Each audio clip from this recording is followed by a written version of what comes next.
Bienvenidos a su programa de televisión Acontecer Agropecuario, amigos. El tema de hoy es el uso del silo en la producción animal. Nos acompaña para ello el doctor Armando Gómez Vázquez, profesor investigador de la División Académica de Ciencias Agropecuarias de la UJAT. Doctor, bienvenido al programa. Gracias, estimado público, gracias por la invitación. Hoy vamos a hablar del tema respecto a silo, espero sea de su agrado. Les invitamos enseguida a ver la siguiente cápsula promocional sobre el tema del silo.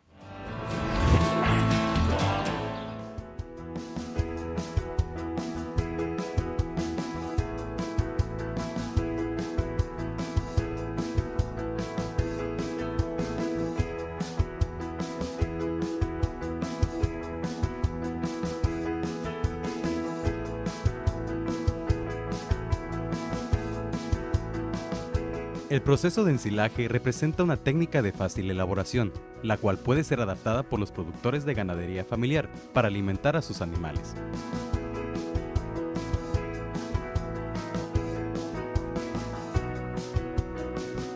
Proceso de ensilaje. El ensilaje es un método de conservación de forrajes o subproductos agrícolas con alto contenido de humedad, mediante la compactación, expulsión del aire y producción de un medio anaeróbico que permite el desarrollo de bacterias que acidifican el forraje. Mediante el uso de algunos aditivos se puede mejorar el valor nutritivo del producto ensilado. Para esto, su uso debe ser limitado al menor tiempo posible, para evitar las pérdidas del nutrimento. La temperatura debe ser menor a 30 grados centígrados, considerando que el forraje verde debe contener de 60 a 70% de humedad.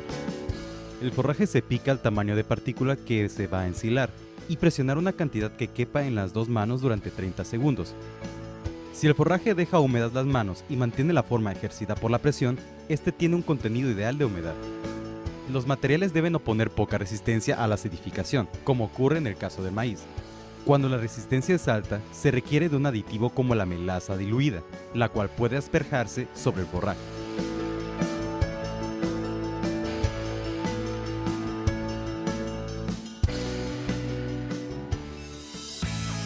Tamaño de partículas.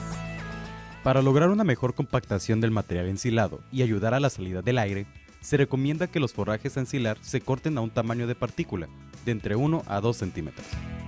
Es necesario compactar el forraje ensilado, llenar e impermeabilizar el silo en el menor tiempo posible. El uso de plástico y una capa de tierra de 20 a 25 centímetros de espesor son útiles para evitar la entrada de aire y la expansión del forraje comprimido. Para lograr una buena compactación se recomienda formar capas de forraje de 50 a 100 centímetros de espesor, pasar el tractor y agregar otra capa de forraje. El proceso se repite hasta el llenado del silo. En el caso de que no se pueda llenar el silo en un solo día, se debe calcular el llenado para un máximo de 3 y dejar una capa de plástico cada día para evitar la entrada de aire.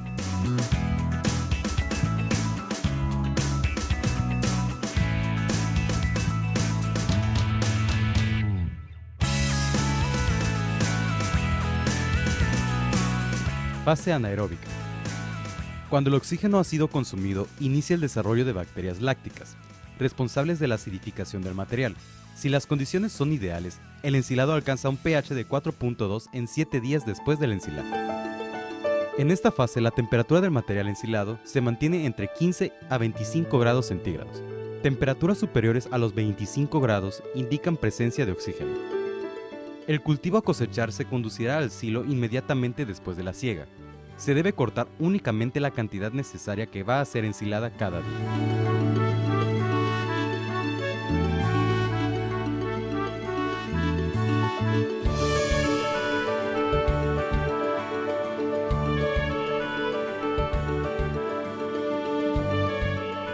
Cultivos para ensilar. Maíz. Es el cultivo más popular para ensilar porque satisface los requisitos exigidos.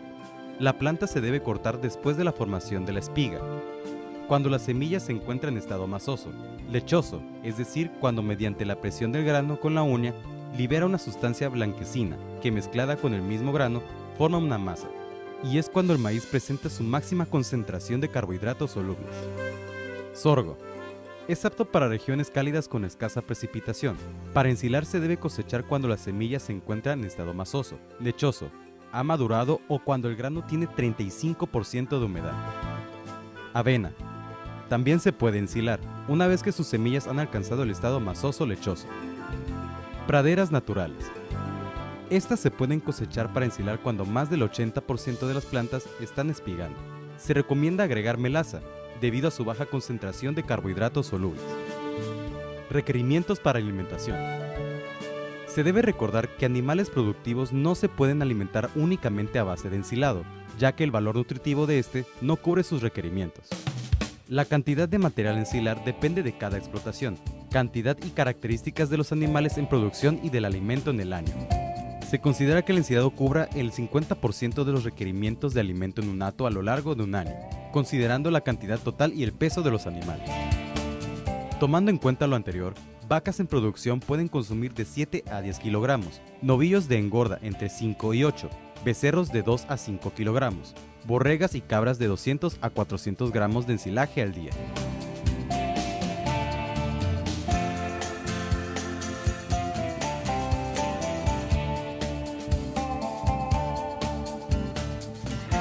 Ventajas.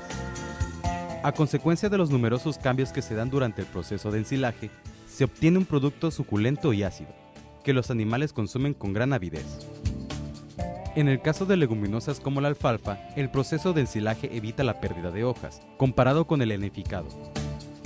El valor nutritivo no se pierde mientras no se destape el silo. Debemos recordar que el contar con material ensilado permite establecer estrategias de alimentación para enfrentar épocas de escasez de forrajes.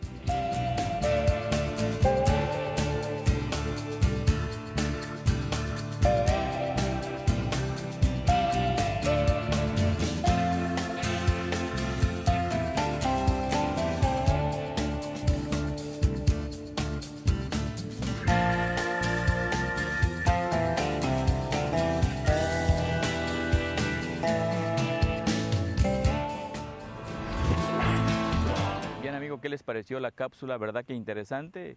Pues la producción en silos, como ustedes vieron, pues nos sirve para conservar alimentos en las épocas en que hay carencias y también para los grandes volúmenes de producción.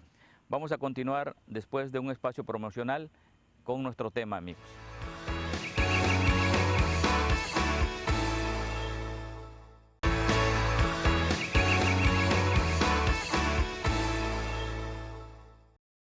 Agradecemos por continuar con nosotros en nuestro programa Acontecer Agropecuario. Estamos hablando sobre el uso del silo en la producción animal y para ello nos acompaña el doctor Armando Gómez Vázquez. Y empezaríamos por la pregunta fundamental, doctor, ¿qué es un silo?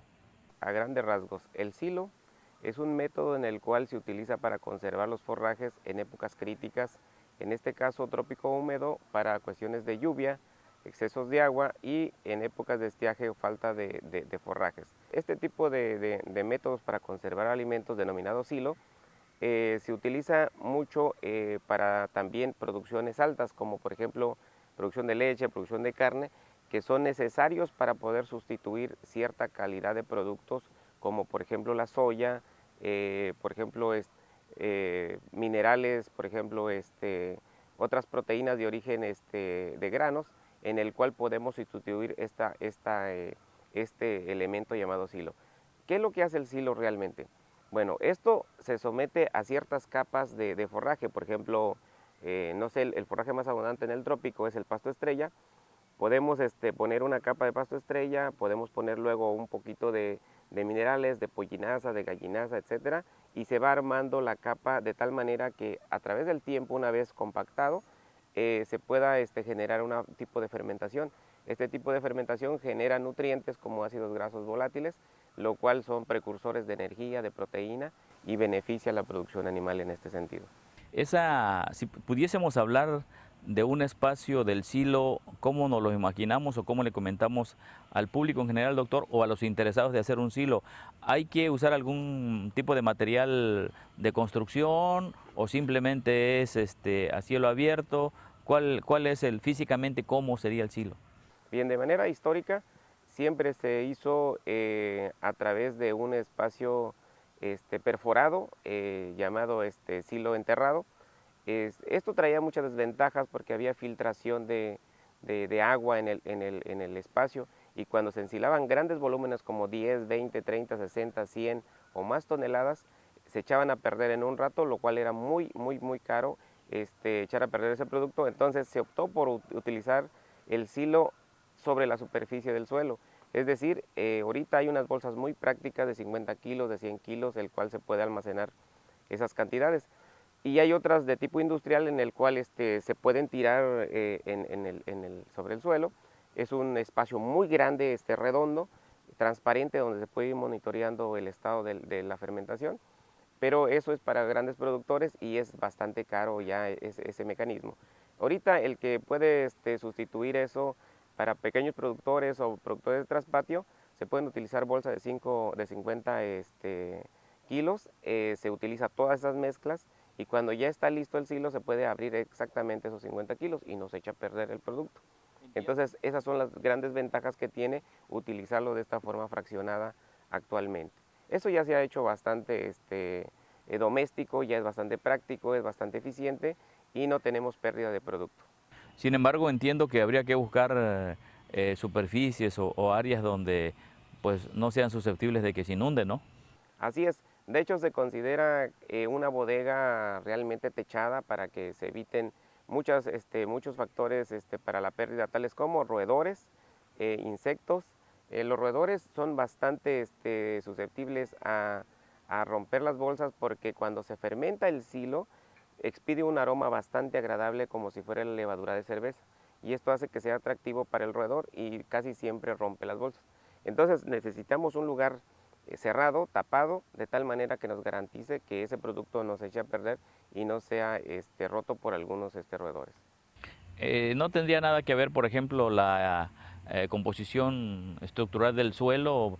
No sé, de un suelo arcilloso, de un suelo arenoso, ¿no hay que fijarse en eso? No, o sea, porque nada más lo utilizamos para soporte, no se utiliza para que mejore el silo o que tenga un efecto en su calidad o en su fermentación. No tiene ningún efecto alguno, sea concreto, sea el tipo de suelo que sea, es suficiente como para que soporte nada más la cantidad de producto que se vaya a poner ahí. Aunque están implícita en algunas de sus respuestas, doctor, la pregunta siguiente, pero si nos pudiese ahondar más sobre la importancia del uso del silo. Sí, mire, hay una cuestión muy importante en cuanto a la calidad de nutrientes. Normalmente se balancean los alimentos en cuanto a mínimo costo. ¿Qué se refiere esto? Es decir, que nosotros vamos a balancear nuestra dieta de tal manera que el peso que le invertamos, el 99.9% sea productivo, es decir, genere leche, carne o el producto que nosotros busquemos. De tal manera que nosotros utilizamos el silo eficientizando el uso de los granos que tienen actualmente los alimentos balanceados, tales como maíz, como sorgo, como cebada, como la misma pasta de soya. Estamos sustituyendo esa calidad de nutriente. Un kilo de soya, un kilo de nutriente de ese tipo nos sale muy caro, comparado con el silo que lo podemos generar el kilo a 50 centavos, a 30 centavos, dependiendo del lugar donde lo cosechemos, es como abaratamos el costo de la producción. Si es un lugar de, qué sé yo, 5 o 10 kilómetros, entonces sí, nos sale un poquito caro, pero si es cerca del lugar donde vamos a cosechar, el kilo nos anda saliendo 20, 30, 40 centavos. Entonces es bastante eficiente en cuanto a producción y en cuanto a calidad se refiere. Ok, doctor, tomamos una pregunta que seguía, pero me voy a meter a eso sobre costos de producción que señala usted. Esto es de uso común entre los ganaderos, entre los productores, de que puedan llevar alguna tablita de costos de esta práctica del uso del silo. No, normalmente los productores compran el alimento balanceado y lo asignan y la respuesta lo ven cuando el animal crece o cuando el animal tiene buen pelaje, etcétera, pero nunca se toman la molestia en ver cuánto costó, en ver si trae esos nutrientes, en ver si efectivamente estamos comprando lo que nos están vendiendo y ese es el gran problema de los productores.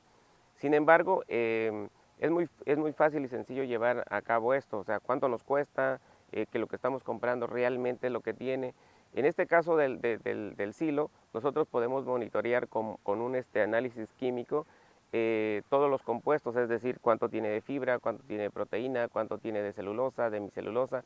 El compuesto completo del silo lo podemos mandar a analizar y podemos sacar el valor nutrimental pues, rápido, de una forma rápida. Doctor, ¿en la universidad se está trabajando este tema? Se trabaja un poco, tenemos proyectos de ese tipo ya concluidos y estamos en proceso para iniciar otros y hemos trabajado bastante en este aspecto. Gracias, doctor. Continuamos con unos promocionales y enseguida regresamos con ustedes.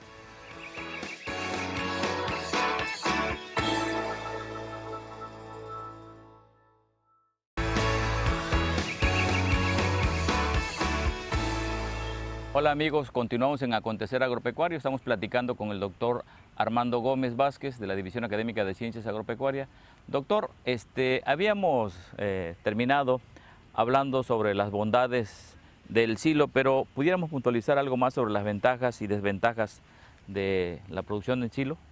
Claro, una de las grandes ventajas de este producto llamado silo es que nosotros podemos guardar este producto por mucho tiempo, de tal manera que nosotros podemos tener una necesidad en épocas de lluvia, en épocas de escasez de forraje y la podemos disponer en el momento que nosotros queramos.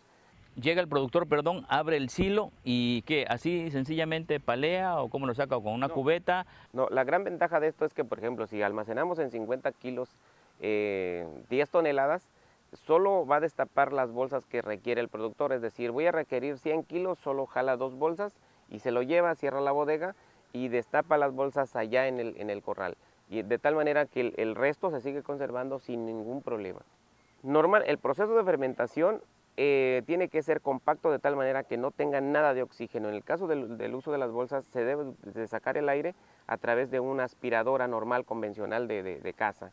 Eso permite que se pueda fermentar porque el compactar ese producto debe de ser de forma anaeróbica, no debe de contener nada de oxígeno o al menos el mínimo. De tal manera pues que entonces ese producto que está ahí almacenado ya listo para poder ofrecerse al animal tiene que estar en buen estado la bolsa, no tiene que estar pinchado en absoluto en ninguna parte. Esas son de las grandes desventajas que tiene el utilizar este producto, pero cuando se utiliza con cuidado y eficiente no tiene ningún problema. ¿Qué nos puede decir de la importancia del silo respecto a la calidad de la carne que se produce por este medio? Sí, esto tiene un gran impacto a nivel de salud pública. ¿En qué sentido? Ahorita sabemos que la mayoría de los granos traen cuestiones transgénicas. Por ejemplo, los productos que se utilizan para los animales para cuestiones de insecticidas, de garrapaticidas, de todos los insectos que le predan el animal, tiene un efecto sobre el producto. De tal manera que utilizar de por sí productos para curar el animal tóxicos y luego le damos alimentos transgénicos o alimentos de esta forma pues un tanto modificado su gen, por llamarlo así, tiene un impacto muy grave en cuestión de salud pública. ¿En qué sentido? Cuando el animal consume esa gran cantidad de alimentos, por llamarlo así, tratados de esta forma, tienen un efecto en grasa nociva, es decir, grasas de tipo de alta densidad.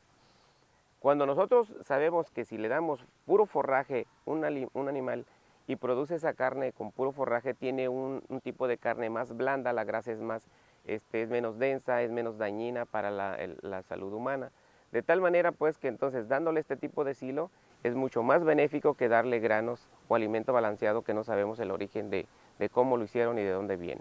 Yo creo que ese es un punto importante, ¿no?, para hablar de calidad de carne, porque uno de los problemas que hay, incluso a últimas fechas, con motivo de los deportes, se oye que algunos deportistas tienen algún elemento ahí raro, ¿no?, en su organismo, y sucede que habían comido o cenado su filete ahí de tibón o de New York. Entonces, ¿usted recomendaría que la alimentación para mejorar calidad de carne se oriente en buena medida a través de los silos? Es una de las alternativas, hay otras o muchas otras, asociación de forrajes, forrajes mixtos, otras alternativas que son de origen vegetal que pueden beneficiar a la salud humana y esto puede beneficiar pues al público en general, ¿no? Es una alternativa y es una buena opción para el uso de este tipo de alimentos. En relación a los alimentos convencionales, doctor, ¿cuál es la importancia de la producción de carne? En relación a los alimentos convencionales, normalmente se utilizan granos y en este aspecto normalmente es puro forraje y se fermentan de tal manera que es bastante benéfico el producto. Entonces, relación costo-beneficios, son muy caros los alimentos convencionales. Esta alternativa es barata, es eficiente, es buena, es sana y pues tenía un efecto benéfico en cuestión a salud pública, que es lo más importante y trascendente en estos alimentos alternativos. La pregunta creo que es obligada también porque a últimas fechas hay un grupo de consumidores o de la población que ha optado por comer, por no comer carne, ¿no? Y motivado por todas las cosas que sabemos que trae la carne a la hora de la engorda. Sin embargo, con esto que nos platica, esto pudiera ser una alternativa de volver a decir a las personas, los que defendemos la posición del consumo de carne, que no se puede vivir sin proteína animal. Así es. De hecho, bueno, también esto obedece un poquito a los mercados orgánicos, de tal manera que pues muchas personas que son tipo tendiendo ya a ser vegetarianos, optan por tener productos orgánicos de tal manera que sean benéficos a su salud. Y bueno, cada quien decide qué comer. Si quieres un buen filete grasoso, pues también lo puedes hacer, pero cada quien tiene su decisión propia para poder elegir sus alimentos. Doctor, pues la charla ha sido muy interesante.